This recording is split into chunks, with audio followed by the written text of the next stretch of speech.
me show you a couple of things that are really beautiful in the garden right now. It keeps changing. Our iris are all gone. They were really beautiful a week ago.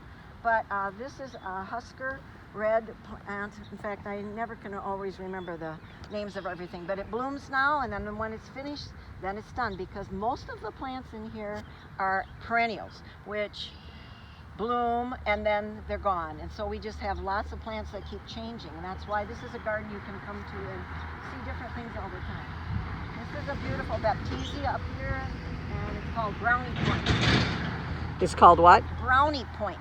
This is, there are lots of different baptisias, but this is a really pretty one. We have some native white over there. Most people picture the one that's blue, indigo blue, that was actually used for dyeing fabric and stuff back in the Native American days. So baptisia has been around a long time.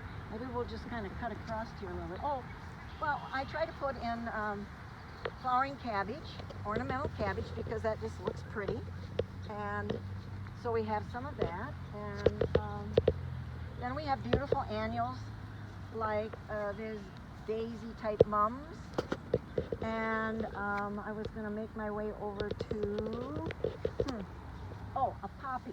We have lots of poppies that just come up every year because we let them, and you can't transplant them. You have to actually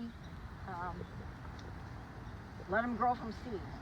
And while we're right here, here are two very pretty plants. This is called Gora on the left, and on the right is an intensia, which is actually like a very small phlox, and it's one that the deer won't eat because regular phlox they eat. If we had a huge, beautiful, artistic fence around here, we could have a lot of different kinds of plants that we don't have. I'm sure you're well versed on the deer diet, aren't you? Oh, they'll eat anything. I'm also fairly well versed on all the ways to get rid of them. But see, here's one of our red poppies.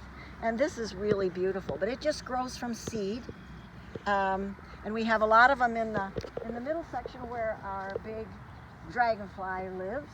And this usually gets very beautiful with all of these poppies and so forth. So it's kind of in transition right now from the iris to the next plant.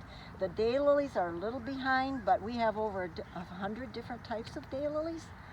So we actually are a daylily display garden because the American Hemorrhagical Society is a society in the United States, and so you can become a member of it, and they have to okay that you are a daylily display garden, and it means you have to have all your daylilies displayed with tags that say what the name of it is and who it was that hybridized it. So we'll just walk around here a little bit more. Here's a new plant that Mayfield Nursery was trying this year, and we thought it was really beautiful and kind of interesting.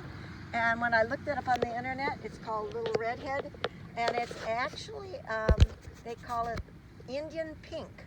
It's been around it's actually a native plant, and it's supposed to get quite tall, but so we try to put some kind of interesting, different plants in. Here, this is a speedwell. This is really pretty at this time. So,